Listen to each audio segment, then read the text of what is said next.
Alright fellas, here we're back in Pokemon Masters, and so today we're going to be taking a look here at Anniversary 2024 Lillie and Solgaleo, the new free sync pair that came alongside the new story event that dropped at the beginning of the anniversary. So, obviously I could have done her video like I did with Riley, yeah, that's the Sun and Moon. Could have done her stuff like I did with Riley, where I would do I think I did 3 out of 5, no investment showcase for Riley, and then I did a 5 out of 5. 6-star EX showcase for him a little bit after the fact. Well, bigger with Lillie, I just wait, because I was going to invest fully into her anyway, because for one, sprint field combo, I just wanted to have it, not really for the rally, but just to see how it functioned, see how this character played. But also I really do legitimately like the kit of this unit. Like, I think this is easily one of the best free characters in the game. Like, support, if we take out like the support characters, I think she probably is in at the very least contention for the best free character in the game. She's got a lot to her. Ironically better than her Anniversary 2021 counterpart, which is of course a 3-year-old unit, which, you know, maybe not a fair comparison, but the fact she's free and is effectively better is pretty crazy to me. Anyway, whatever. So, looking at her stats, with the Field EX roll invested, well, granted, Field EX roll buffs defenses, she's got over 500 attack. That's pretty good, right? And her EX being free means that these stats are very fair to get right now, so be sure to log in every day, get your 5-star power-ups for her, so you can get her EX for free. Being a sprint character, of course, does give her the Master Sync countdown on using her Sync move when you are 6-star EX. That's nice. Again, 500 attack, over 230 in both defenses, which is not fantastic, but definitely, you know, not bad for free standards, and she could still get higher with level 150. 839 HP is good, and 416 speed is also good. So she's got good stats all around. Defenses are a little low, but honestly not that bad, for sure. Definitely have seen many worse cases. She's got her training move Radiance of the Sun, which reduces sync countdown by 2, raises her attack by 4, and crit by 2 as well. So good sync ramming potential and solid self-sufficiency. Potions for healing, not bad to have for any character that's going to be mostly working off utility, or just any character in general. Even damage dealers, of course, love potions. Sunsteel Strike, 3-gauge move, 120 power that effectively has piercing blows with passive damage reduction, ignorance, crit protection, ignoring, endurance, ignoring, all that stuff, right? Very, very nice. And then she's also got the first ever free buddy move. Yeah, I think. It took a while, right? All out Sunsteel Strike, which is 180 power, and it's activated whenever she uses a move once, and it's deactivated when used. It costs no gauge, and it's infinitely repeatable, so you effectively are able to just swap between Sunsteel Strike and the buddy move Sunsteel Strike every turn, which is not bad. And it also has the same effects of ignoring, you know, passive skills that reduce the damage, ignoring crit protection, ignoring endurance protection, all of that. And then it's also got the effect where its move power is not lowered even if there are multiple targets, right? So that's very, very nice. No split damage, and it applies Steel Zone the first time the move is used. So that does play into a little bit why she has the Field EX roll. She can set Steel Zone, which is awesome. So she does have 2 instances of it here, with the setting of Steel Zone on the buddy move and setting of Steel Zone on the sync move. So we do have a free Steel Zone setter now, which is awesome for sure. I don't think we had one before, right? I would probably have them. All things considered, yeah, so anyway, whatever, that's Steven. She's also got her passive Satisfied Sticker and Trip Ups. She's got special attack and speed debuffs, not too shabby, especially being AoE. Impervious for stat debuff, ignoring, that's awesome, love that. Like most Solgaleos have because of their clear body ability anyway. She's also got 4 sync nodes in the grid, alongside having Metallic Surge 5, so giving her 150% multipliers, because she does have the innate of Cakewalk for multipliers. Cakewalk's not that great, but really it's not that bad when she's able to debuff speed pretty effectively. So 150% sync node multipliers on top of the 4 sync nodes off of a 508 attack stat. Definitely not bad for free standards when it comes to, you know, sprint nukes. She's got Tripwire for speed debuff, self-sufficiency. She's also got Berserker 2 for buffing her own attack. Gauge refresh abilities. Sharp Entry 1 for crit maxing, Overpower for a multiplier on her damaging options. Again, 180 power with her buddy Sunsteel Strike, so she's going to be doing pretty good damage. And then Potion, NPR, and Master Healer stuff, of course, because that's always going to be useful. And then Catalyst for some gauge acceleration and just a few other things. So Grid is definitely helpful for enhancing her damage and enhancing her utility with mostly the healing and self-sufficiency with the attack and crit buffs. So definitely not bad overall in terms of a kit look on paper. But let's go ahead and hop into some battles and see how she functions, you know, in game. So first I opted to actually run her with a sync ramping steel type team with Susceptible and Raihan. So Susceptible, of course, gives the sync countdown with Head Start 1 as a passive skill, or lucky skill rather, as well as the -2 from her trainer move. And she's, we also have Head Start 1 on Raihan. So we've got a lot of sync countdown options here. That's the fun part about this. The sync countdown is very good, and we get to literally sync instantly, literally instantly. So we're able to use her sync move to get the Steel Zone up, which is why I used it right for the Steel Zone. I would have used Elisa's otherwise, of course, but also the Sprint DX is very, very helpful here too. So we go ahead and get this in. Glacia is Sentry Entry, by the way, but Lillie just doesn't care. 7,000 damage, that is not bad at all for a first sync. Raihan doesn't care either with the Super Effective next. This is not a smooth clear because they hit like a truck, but this Glacia battle is stupidly annoying. It's so hard, man. It's crazy.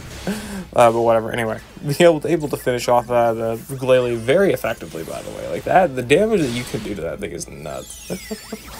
Reset the Steel Zone. Very, very nice.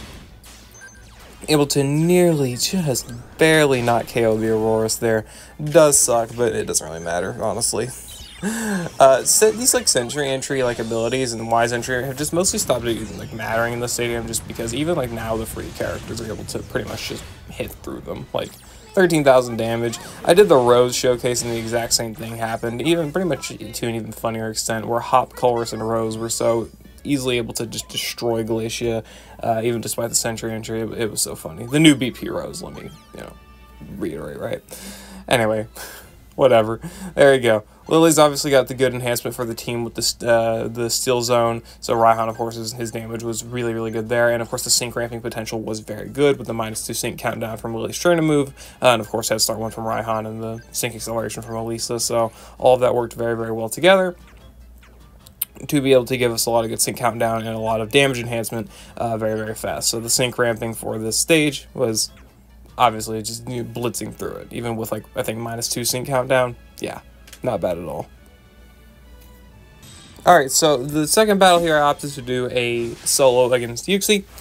One big thing, of course, with Lillie's gimmicks is that she's able to ignore enemy gimmicks for the most part when it comes to damage reduction abilities. Like, of course, in this case, we've got Yuxi's Acute Senses, and I forget it every time, even though I literally just read it. Man, what's the one for status conditions? Why can I not think of it every single time? I know what it is. If I were to read it, I would know. Bruh. I don't want to have to look it up. Are you kidding me? Whatever. The gimmick where they need status conditions, man. I don't know how I forget this. I literally looked at it earlier today, like 2 hours ago. Whatever. It's fine.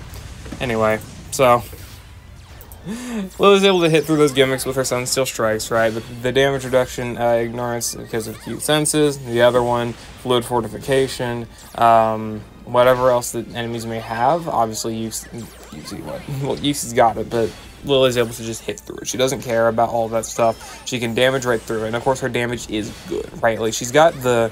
Not only does she have the damage to be able to go through these battles relatively quickly, like, not extreme efficiency, but still, like, good efficiency, she's also able to have sustainability with her potions, and that's what's giving her so many solos, and obviously very good duo potential is that she's able to heal the team and also provide the damage, which is really, really, really good, of course. So that's one of the best aspects about this Lillie, is that not only is she like good for just free like damage standards or, you know, having good utility here or there, but she's also able to be a very, very good free like gauntlet option, of course, which is mostly like where a lot of free characters end up getting relegated, but Lillie like excels in the role just because of all the extra stuff that she has. Like, she's also got debuffs too. The speed and special attack debuffs are so helpful for being able to handle Yuxi here. That's awesome. Also, healthy advantage. I figured it out. My God. I need to get better at this. Whatever. One of the fun things to consider also about Lillie is that because she is a sprint character, her speed stat is inherently higher than where it would be, because Solgaleo generally is slow as crap. So the fact that she's got that means that we're actually able to be very gauge efficient, because Lillie does alternate between using her 3 gauge Sunsteel Strike as well as her free buddy, or sorry, her 0 gauge use buddy Sunsteel Strike, where it doesn't use any gauge. It has the buddy move animation. It takes a while to get play through. So while you do of course have to deal with having a long animation for it, you also have the benefit of getting the gauge charge on top of that. So you're pretty much never really worrying about gauge, like at least in this battle. See, I didn't. And you also don't have to worry about speed debuffs or something potentially mitigating your gauge, other than like flinches, right? Like flinches and freezing is obviously just going to be as annoying as ever, unless you get like unflappable or whatever as a lucky skill. But she has speed debuff immunity because she has impervious, so you will be unable to have speed debuffs, and you won't have to ever worry about your gauge becoming pretty much any issue. This is without having catalyst. This is without having gauge refresh. None of that stuff. Okay, also paralysis would kind of screw you over. And this is probably the most scuffed run against Uxie I had. A lot of the cues that I have that were very consistent between all of my runs just never happened to this run, but I still managed to get the win anyway, because it basically comes down to if you can refresh. I think you need 2 potion refreshes in this run, or at least the way that I did it. So it basically just comes down to that, and at that point, it's free. The solo versus UC is very free, just because again it shows that she's able to be very effective at hitting through enemy gimmicks like Healthy Advantage, Acute Senses, Fluid Fortification, and the like, as well as being able to do enough damage and have enough sustainability to be able to last through these battles as well. Alright, figured I would have a little bit of fun here in the Champion Stadium and use Lillie alongside Chorus and Scizor. I did end up using Lillie with the at the Anniversary Arcsid Steven, I guess, showcase, where we used her for some other stage, right? Off-type, I think off-type, I don't remember, either way. Not really the point, but now we're going to be using Lillie with Celine, which we will also be doing in the final battle as well, the Ultimate Battle versus Darak. Anyway, so Lillie's got very solid efficiency at clearing Hop-type Stadium. Of course, 3,000 point, not Callus, Hoenn, these harder stadiums, Lillie being a free character, you would think, maybe would need better partners to be able to handle it. No, not really, honestly. I mean, you can pop on any, like, defensive debuffer, or other, like, Steel-type damage dealer, like maybe, what's-his-face, Mullane or Wickstrom, whoever. Those characters can work very, very well. I've hopped on Celine just kind of for fun, mostly. The bad part about Celine is that mine is 1 out of 5, and you have to deal with having the limited usage of Bullet Punch unless you Mega Scizor, which I never did, so that's one thing to worry about, but I mean, that's mostly just the perks of running Celine over just any other character that probably works a little bit better, because like Mullane and Wickstrom would be able to do better damage at 1 out of 5 for sure, just because of their multipliers. I think their offensive stats were before Celine's able to Mega Evolve are also better. So again, for just like free standards of being able to run a team to off-type stadium with, I mean, Lillie can really cover it very well. She's got good damage of her own, and she's got good enough partners to work with. Also, the free, the other Solgaleo, not a bad partner either. Like those, there's tons of options to be able to run here for free options for Champion Stadium if you really want to. It's not that big of a deal. So yeah. Anyway, whatever.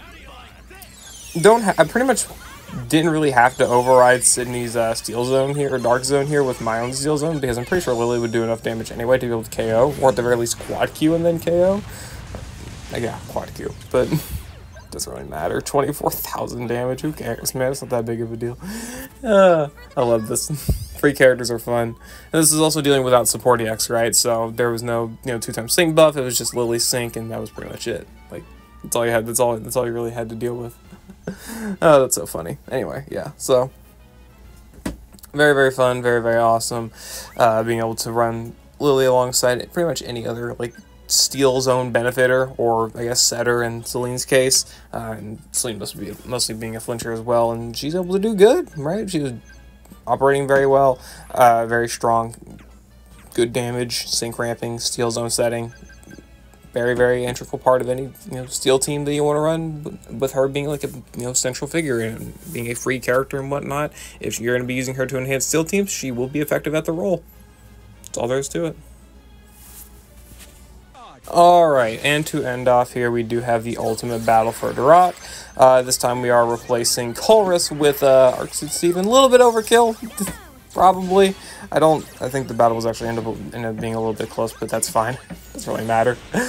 But we're able to use the enhancement that Celine's able to... Not Celine. Well, I guess technically. Lillie's able to apply to the team with her Steel Zone setting and debuffs and yada yada, all that junk, to be able to murder Darak very effectively, which is also, of course, empowering Steven. That's one of the most fun things I would say about this, is that we're able to very easily power up Steven with his actual damage, you know, Furious Brawn, Critical Strike 2, being able to do actual damage and all that stuff. Like, he's able to get enhanced and also his own rebuff, so being able to max out and have Steven be able to apply actual damage to the team. Better damage than Celine at that. Yeah, as sad as that sounds, it's probably true. I'm pretty sure it is. Whatever, anyway. So, Lillie's also doing good damage here, right? Like, she's got good damage, she's got good spread damage as well. She's got the sync moves up next from running because of Steven here, right, of course, so that's awesome to have there, too. We'll be syncing with Celine next so we can get that Steel Zone back up. That will be very, very helpful, of course. Sadly, can't use the bunny move there because we don't have Scizor Mega Evolve, so do have to, of course, deal with that very lovely perk, but whatever, it's fine. It's not that big of a deal. It's fine. It happens. Also, this is why I had Fire Guard on the last, on Celine the last time, is because I had to deal with Darak. We would have run Critical Strike 2 otherwise, but, I mean, you have to deal with Heat Waves, so I'd rather just have the sustainability and sacrifices the damage, even though the damage would probably be pretty good to have. Anyway, yeah. So, the physical moves up next, buffs and defense debuffs do help Lillie's damage a lot, so Steven's obviously an amazing partner for her. Like, they probably released Lillie knowing that, like, the steel type, not free steel type, but, like, the steel type that newer players would be able to have, like, the team itself would be really, really strong, simply because of how strong Lillie and Steven will be as a combo, and then, again, being able to combine pretty much any other character afterwards. Like, you know, you could bring the free Solgaleo whenever they get their power, you know, you get the power boost from the Alola villain arc, or maybe in Wickstrom or, Belaine. Any of those characters can work very, very well too. Or if you go for a select, there's like Palatine's Marnie, Costume Celine. So the steel type seem for like a new player pretty strong. Also like Poppy, Rose, the new BP Rose actually, now that I think about it as well. Yeah, like they kind of just really beefed up the steel type for new players. That's funny to me. Anyway, whatever. So this is where we actually go for Lillie's sync move here for the -3 sync countdown and the Field EX roll. So this is where we maintain the Steel Zone. We get to maintain it from Lillie herself, maintain it from Celine, both with their Field EX rolls, and then Celine also having 2 instances of it with her Steel Wish. So that is very, very helpful. And of course, we're doing good damage, right? You know, 21,000 here and there. This is not bad at all. Again, all of our characters have the ability to do damage. Steven did get burned, which is unlucky. Like, no doubt about that. That's unlucky. It's having his attack stat. It's making him take extra damage he doesn't need to be taking otherwise. And it's pretty annoying. But hey, it's not that big of a deal, honestly. Sadly, this is where we pretty much have to use Steven's sync move. I don't really mind it, though. Bruh.